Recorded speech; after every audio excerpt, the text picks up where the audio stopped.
হিন্দুদের রাজধানী দিল্লি শহর, ভারতের দিল্লিতে আজও দাঁড়িয়ে আছে কুতুব মিনার।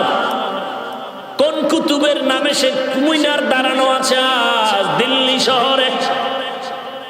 ওলি কামেল কুতুবুল আলম আল্লামা কুতুবউদ্দিন বখতিয়ার কাকির নামে কুতুব মিনার। কেমন কুতুব তিনি বলবো কি? সামান্য সময় ইন্তেকালের আগে খাদেম রে বলে গেলেন, ও খাদেম, সময় বাকি নাই, ইন্তেকাল হয়ে যাবে, দুইটা ওসিয়ত করে যাই, পালন করবা। এক নাম্বার, ইন্তেকাল হওয়া মাত্র তাড়াতাড়ি কবরে জানাজা পড়ায় দাফন করবা। কারণ নবীজির হাদিস হলো, মাইয়েতের উপরে রাখবা না, বেশিক্ষণ রাখলে মাইয়েতের কষ্ট হবে। আমরা করি উল্টা, বরফ মার, মেডিসিন মার, 3 দিন হয় রাখ মাটির উপরে বাক্সা খিলাইয়া। কেন? সন্তান সিঙ্গাপুরে আছে, ও আসতে হবে। কেন? বলে আসবে কেন?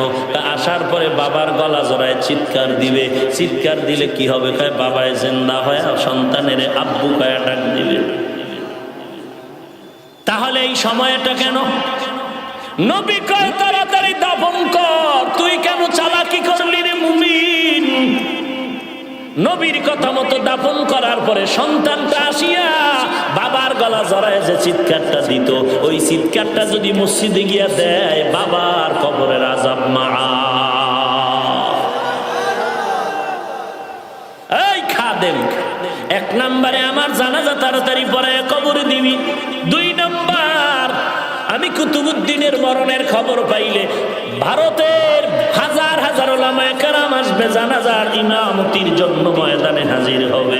খাদেম, ভালো করে শুনে নাও, আমার জানাজা যে কোনো আলেম আইসা না পড়ায়, আমার কথাটা তুমি বলে দিও, আমার জানাজা ওই ব্যক্তি পড়াবে যার মধ্যে 4টা গুণ থাকবে, সে আমার জানাজা পড়াবে। তুমি উলামায়ে কেরামদের সামনে এই 4টা গুণের কথা বলবা। কুতুবউদ্দিনের কথা মতো এই 4 গুণালা আলেম যদি থাকো, জানাজা পড়ায় দাও। যদি 4 গুণালা ব্যক্তি না থাকে, আমি কুতুবউদ্দিনের জানাজা যেন না পড়ায়। আল্লাহর ওলি কুতুবউদ্দিনের ইন্তেকাল হয়ে গেল। খাদেম ময়দানে লাশ হাজির করে ঘোষণা দিলেন যে মহাসমুদ্রের উলামায়ে কেরাম 1 নাম্বার ওসিয়ত করলেন আমাদের কুতুবউদ্দিন সাহেব, তাড়াতাড়ি জানাজা কমপ্লিট করে দাফন করো। 2 নাম্বার ওসিয়ত হলো, 4 গুণালা ব্যক্তি যদি থাকো, তাড়াতাড়ি জানাজার ইমামতি করে জানাজা পড়ায় দাও। 4 গুণালা ব্যক্তি যদি না থাকো, জানাজার সামনে আসবা না। 4 গুণের মধ্যে 1 নাম্বার গুণ হলো, যেই বান্দা জীবনে কোনদিন আসরের 4 রাকাত ফরজ নামাজের আগে আরো 4 রাকাত সুন্নাত আছে, যেগুলো পড়লে সওয়াব, না পড়লে গুনাহ নাই, জীবনেও ওই 4 রাকাত সুন্নাত কখনো ছাড়ে নাই।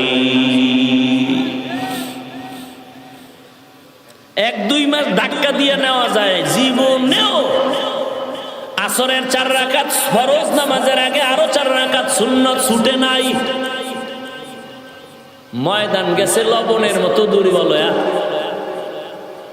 এই কি সম্ভব? এইভাবে কয় গুণ? ঘুমান এইভাবে কয় গুণ?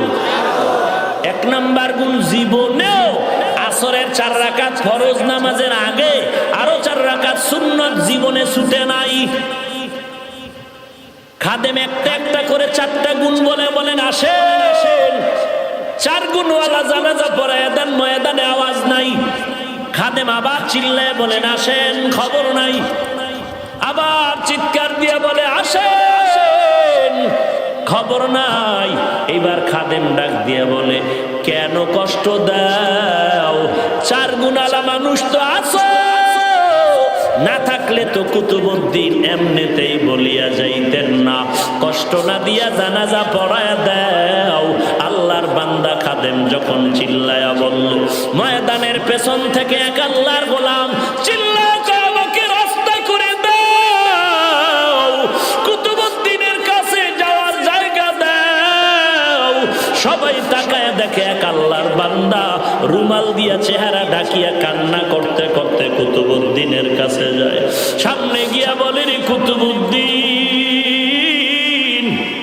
এমন একটা সর্বনাশ করলি, আমার এই 4টা গুণের খবর আমার আল্লাহ না, আমার ছেলে মেয়ে স্ত্রীও জানে না। আমার এই 4 গুণের খবর আমার আল্লাহ জানে। আমার মাওলার সাথে কথা বলার পাসওয়ার্ড হলো এই 4 গুণ। আজকে এমন জায়গায় ঠেকায় দিলি, গোপন নাজা পড়ায় দিলাম। এমন ব্যক্তিটাকে ভারতের মধ্যে এই 4 গুণালা গুণ নিয়ে জানাজা পড়ায় দিলেন। ইতিহাস পড়ে দেখো, ভারতবর্ষের ইতিহাস। ওই বান্দা জংলার কোনো মনীষী না, কোনো সাধক না, পীরের কোনো খানকার নির্ধারিত কোনো পীর না। ওই বান্দা হলো ভারতের রাষ্ট্র পরিচালনাকারী একজন রাষ্ট্রনায়ক, শামসুদ্দিন আলতামাস রহমাতুল্লাহ আলাইহি। ইংলিশে তার ইতিহাসের পাতায় নাম আছে শামসুদ্দিন ইলতুৎমিশ রহমাতুল্লাহ আলাইহি। একদিকে ভারতের রাষ্ট্র পরিচালনা করে, অপরদিকে 4 রাকাত সুন্নত ছাড়ে না। একদিকে রাষ্ট্র পরিচালনা করে, অপরদিকে জীবনে তাহাজ্জুদ চাজা হয় নাই। একদিকে রাষ্ট্র পরিচালনা করে, অপরদিকে জীবনে জিহ্বা দিয়া মিথ্যা কথা বলে নাই। একদিকে রাষ্ট্র পরিচালনা করে, অপরদিকে 2 চোখ দিয়া বেগানার দিকে কখনো তাকায় নাই। এরে আল্লাহর গোলাম, কেমন আল্লাহওয়ালা 4 গুণালা শামসুদ্দিন আলতামাস রহমাতুল্লাহ আলাইহি জানাজা পড়ায় দিলেন।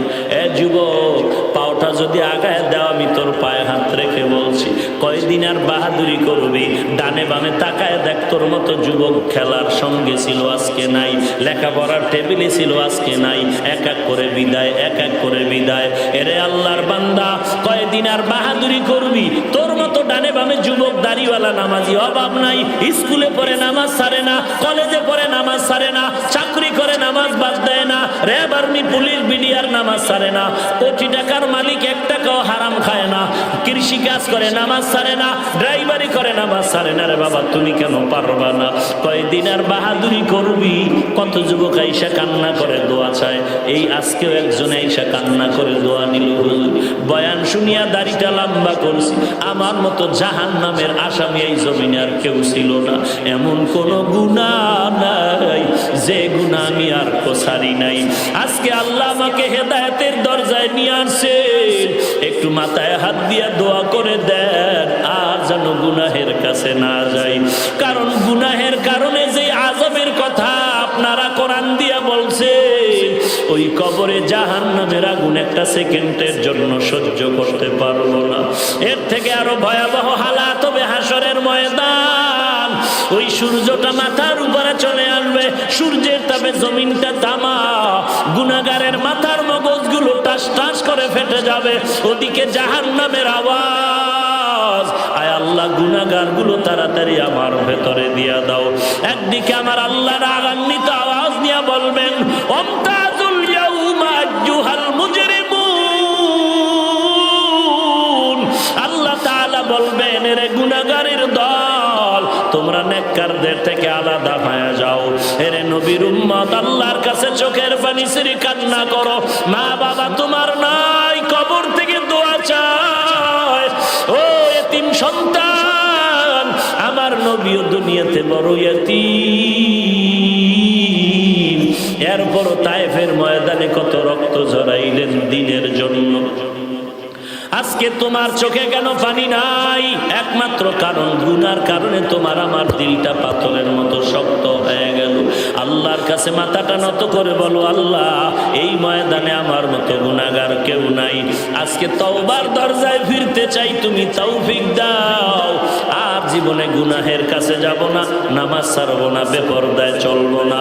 ও আল্লাহ, তওবা করার মতো তৌফিক দাও, তওবার উপরে মজবুত হয়ে চলার মতো তৌফিক দান করো। আয় আল্লাহ, কান্নাওয়ালা চক্ষু দান করো। আল্লাহর কাছে বান্দা যখন চোখের পানি ছেড়ে তওবার নিয়ত করে, আল্লাহ তাআলা রহমতের বিনিময়ে তার জীবনের সব গুনাহগুলো মাফ করে দেয়।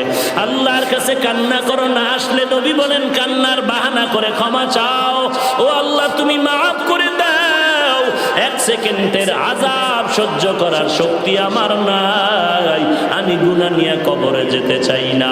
তওবা করার যদি নিয়ত অন্তরে থাকে, মুনাফিকি না থাকে, খাঁটি তওবার নিয়তে 2 হাত আমার আল্লাহকে দেখায় দাও। আয় আল্লাহ, সবার হাত কবুল করে নেন।